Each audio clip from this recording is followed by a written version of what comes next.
네, 더불어민주당 최고위원 한준호입니다.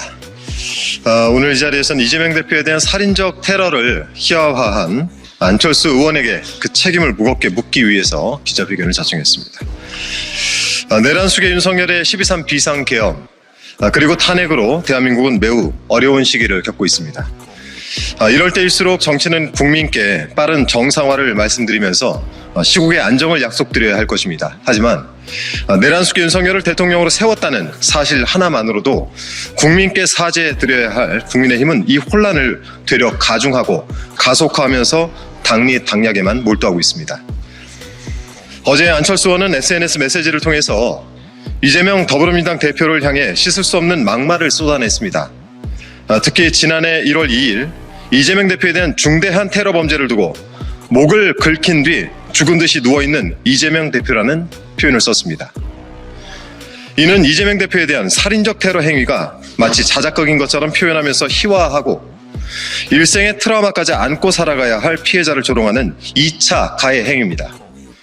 오로지 이재명 대표를 공격하기 위한 목적으로 허위 사실을 공공연히 언급하면서 명예를 훼손하고 조롱한 책임은 묻지 않을 수가 없습니다.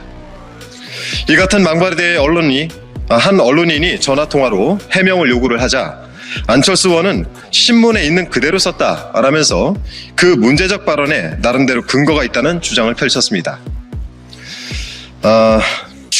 그렇다면 좀 묻겠습니다. 어느 신문에 어느 언론에 목을 긁힌 뒤 죽은 듯이 누워 있었다라고 보도를 했는지 국민 앞에서 구체적으로 한번 제시를 해보시기 바랍니다.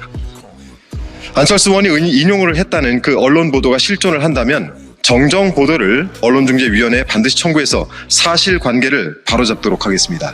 만약 그 언론 보도가 실존하지 않는다면 허위 사실과 가짜 뉴스를 창작해서 유포한 책임에 더해 거짓 해명을 늘어놓은 책임까지 추가로 물어야 할 것입니다. 이 사안과 관련한 증거, 즉 안철수 의원과 언론인 간의 통화를 한 녹취는 제가 보유를 하고 있다는 말씀 덧붙여 드립니다. 이재명 대표가 당한 테러를 두고 긁힌 상처, 즉 열상이라고 규정했던 가짜뉴스는 이미 그 유통기한이 지나도 한참 지난 썩은 떡밥입니다. 안철수 의원도 열상이 아닌 자상이라는 사실을 이미 알고 있는데 왜 그 썩은 떡밥을 또 뿌려대는 것입니까? 그런다고 생사를 오갈 정도의 중상이 아무것도 아닌 것이 되진 않지 않습니까?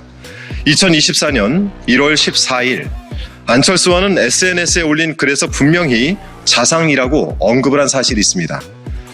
이 글에서 안철수 의원은 이재명 대표의 수술을 집도한 담당 교수의 언론 브리핑을 인용해서 좌측 흉쇄 유돌근 그 위 1.4cm의 칼로 찔린 자상이라고 적시를 한 바가 있습니다.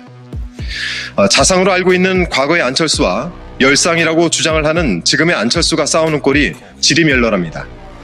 윤석열이 당선되면 1년 안에 자르고 싶어질 것이라던 그 손가락 아직도 잘 가지고 계시겠죠. 이와 같은 안철수 의원의 망동은 테러 행위를 매우 가볍게 여기도록 한다는 점에서 그 심각성이 매우 크다고 할 수 있고 책임 또한 막중할 것입니다. 테러에 대한 현실 인식이 이렇게 희박하니 이 어지러운 시국에 각종 테러가 기획되고 또 실행되는 것이 아니겠습니까? 아직도 대통령 영부인 자리에 있는 김건희는 이재명도 쏘고 나도 자결했다 라면서 경호처를 향해 발포를 사주한 것이나 다름없는 발언으로 질책하고 오늘 헌법재판소 앞 더불어민주당 국회의원 기자회견에서 백혈연 의원이 얼굴에 달걀을 맞는 테러가 자행되었습니다. 테러를 한 목소리로 규탄하지는 못할 망정 희화하고 거짓으로 치부하는 안철수 의원은 국민께 머리 숙여 사죄하시기 바랍니다. 오늘 또다시 SNS 메시지를 올려서 염치를 챙기라는 등 어디서 인간성을 논하느냐라는 등 이 안철수 의원의 헛소리가 가관입니다. 마지막으로 경고를 합니다. 타인의 비극과 아픔을 조롱거리로 삼는 안철수 의원의 행태는 극우 일배와 다를 것이 없습니다. 고 노무현 대통령님의 서거를 자유낙하라고 표현하고 5.18 광주 영령들의 관을 두고 배달된 홍어들 포장 완료라고 표현하고 세월호 희생자들을 오뎅, 즉 어묵에 빗댄 표현했던 자들과 매우 똑같은 행위를 하고 있습니다. 국회의원은 국회법 제25조에 따라 품위를 유지해야 할 의무를 집니다. 국회의원으로서의 품위, 자격을 저버린 안철수 의원의 과오에 대해서는 반드시 무겁게 그 책임을 묻도록 하겠습니다. 이상입니다. 혹시나 이와 관련해서 반박하실 내용이 있으면 SNS에 또 한번 고배를 해보시기 바랍니다. 오늘 저녁이나 내일쯤 안철수 의원이 한 언론사 기자와 했던 통화 내역들, 이 통화 녹취록도 한번 꼭 들어보시고 본인이 했던 말들에 대해서 반박 제대로 하시기 바랍니다. 이상입니다.